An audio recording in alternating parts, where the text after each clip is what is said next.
Marriage, money, and divorce.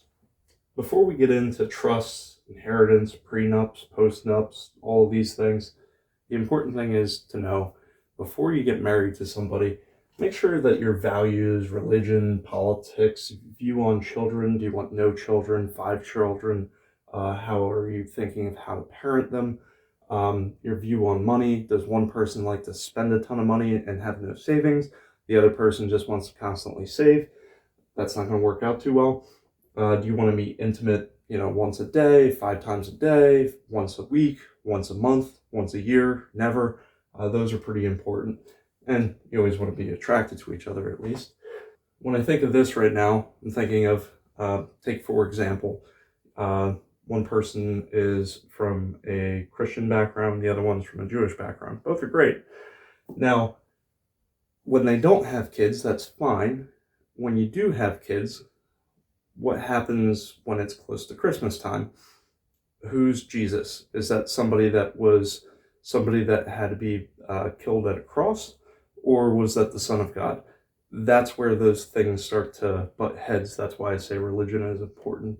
Whatever it is, just make sure you're aligned between you and your partner. When I say politics, there's been a lot of things in political realms lately where someone may be staunchly Republican, Democrat, or they could be Green Party or Libertarian or any of the other different political views. It's good to have alignment between you and your spouse. I think those things are important as well.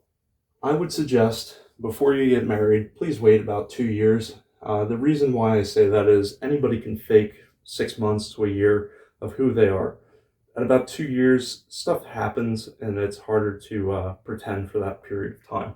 I've been in multiple relationships where I was with somebody for maybe a year and a half, and then I either surprised them and figured out that they were seeing somebody else or something was going on.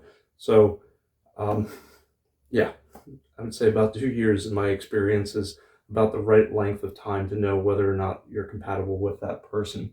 And also, you really want to pay attention to how that partner deals with stress. So, are they calm? Do they discuss their ideas? Do they work with it? Do they work with you? Do they come up with solutions? Or do they pull away from you? Do they start gambling? Do they cheat? Do they drink? Do they become violent? Do they become angry? Do they just start blowing money or give up on their goals? Those are things that you want to pay attention to. Within a 2-year period, generally, you'll find some stressor, at least in my experience. Also realize that there's going to be illness, there's going to be death, there's going to be job loss, there's going to be mental, physical illness within families, and that's going to cause that stress most likely. Life is fun. I'm not trying to dwell on the bad things. Just a personal example. My mom, while I was dating my wife and then we eventually got married, she had cancer twice and eventually passed away a couple of years ago from metastatic breast cancer. I had multiple times where every couple of years we would potentially have layoffs at work. And in terms of mental health, for one example, it's really tough when you're a new parent for the first 2 to 3 years. After that, it gets much easier. But my wife went through debilitating postpartum for about 2 to 3 years. And you really have to deal with, in sickness and in health. We've got to the other side of that. Our family is very happy and healthy now. But there were some ups and downs that you go through in life. So if you don't have your values, religion, politics, view on children, money, intimacy and attraction and things like that, if we weren't best friends and we weren't able to talk through all the problems that were going on at the time, I don't think we would have made it. So thankfully, we're on the other side of that, and life gets better every year. Only marry someone that you're willing to take care of for your entire life. That would be in sickness and in health, for richer or poor. That's why those words are there when people get married in most instances. So getting that out of the way, now how do you protect your assets if you were to get married? One, you want to set up a trust. The great part about trust, you don't need prenups or postnuptial agreements. You don't need the partner to sign off on anything. This is just you by yourself before you get married. you could set up an irrevocable trust of personal assets prior to the marriage with a lawyer. A couple of things that are important here: do not commingle assets. Keep these as separate property. You do not want to put any marital property in here, because if you do, it screws it all up. The other thing is, do not list your partner as a beneficiary. Again, it'll be then considered marital property, not separate property. The income from this could still be used later in the event of a divorce for alimony and child support calculations. Whatever money is coming out of the trust could be seen as income. So I could just not withdraw money from that and let it sit there as well. For anybody that's giving somebody an inheritance, say I'm giving money to my daughter when I pass away, I would make sure to title it only in my daughter's name so that my daughter receives it, and that kind of helps in many cases shelter it from a divorce as well, as long as she keeps it as a separate asset. If I title it and I say Mr. and Mrs. whatever, that's now marital property, and half of that will go to each of the parties. So if you're setting up an inheritance for your children, make sure you structure it for your child if you just want it to your child and not both of them. So there's something called prenuptial agreements, which they call prenups, and there's also postnuptial agreements, which you could do right after you're married or anytime after you're married. These basically have the same rules with them. Generally, if one or both of the parties have significant assets, that could be a lot of money, business, retirement funds, real estate, debt, prior children from other marriages or just previously, any family heirlooms, you could use these to protect those assets. Now, there's a 1983 Uniform Premarital Agreement Act. It covers over 26 states. Some places it says 28, so I'm not entirely sure of how many states, and the other 22, 24 states cover something very similar.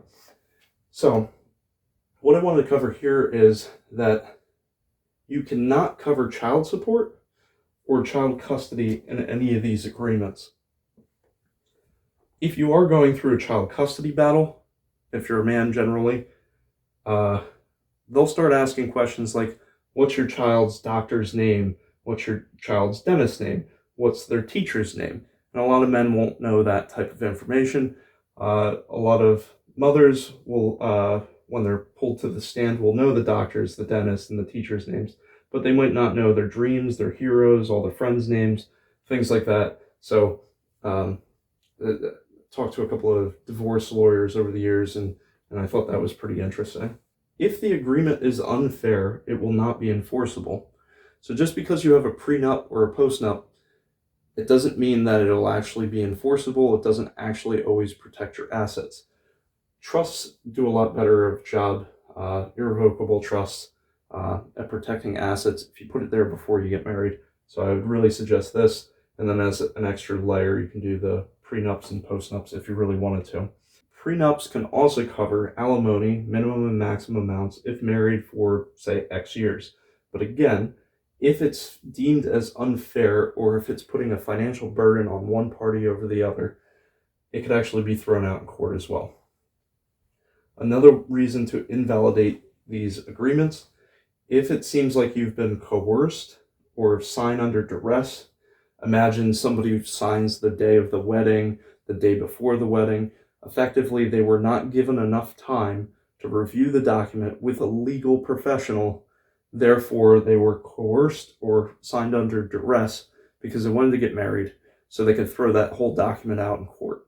So a lot of people, what they'll do is, if someone's really wealthy and the other party doesn't want to sign, they'll wait till the wedding day and they'll sign just so they get married.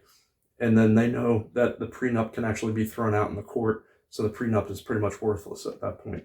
Another thing that invalidates this is if you do not disclose everything, such as your assets, your liabilities, and income, it could be thrown out. If you have a lack of legal counsel for both partners, so again, if one spouse signs, they don't have a lawyer present, they could say, oh, well, I didn't know the law and I didn't know this. They can throw it out at a later point in time.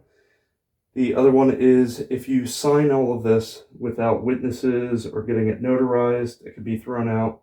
If you have a substantial change in life circumstances, such as you didn't have children, now you have 3 children, your income doubled or halved, your net worth or wealth has dramatically increased, or you're completely destitute and there's no money left, all those can throw the prenups out.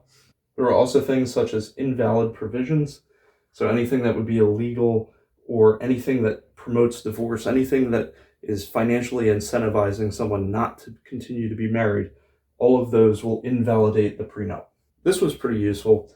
You can penalize anything in here that would be basically detrimental to a marriage. So you can say if someone starts using drugs, or if they cheat on somebody, or if they're gambling or abusive, basically the other party would then get a higher amount of the assets.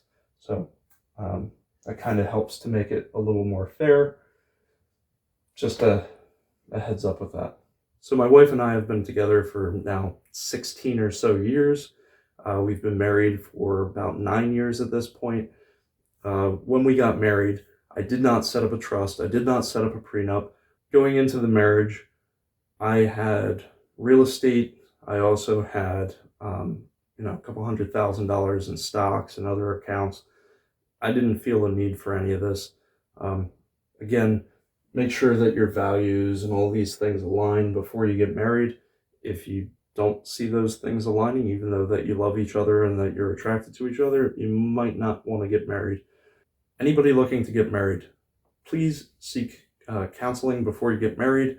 Make sure that you agree on the big things, and make sure that if you do have any cracks in your relationship, work on those before you get married.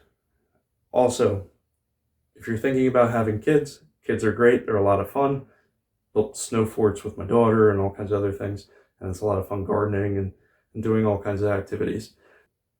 What I've seen with a lot of friends is a couple of years in, some people may deal with postpartum and other issues, especially when kids come along, or lack of intimacy. People are tired.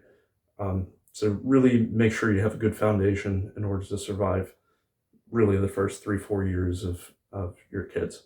So if you're married to somebody that you love and you're supportive and you have a good foundation, you can get through some hard times. I've seen other people that would try to band-aid a marriage where they had some cracks in their marriage. They would have a kid and thinking that that would help things, and it just pushed them even further apart. So make sure you have that good foundation, especially before you have any children. Well, this was requested by a viewer. If you have any requests, please leave them in the comments below. I'll try to get to them as I can. And thank you for watching. If you want more financial information, such as how to make more money, how to save, and how to invest, or how to be an entrepreneur, this is a channel for you. Thank you for watching, and please subscribe. Have a great day.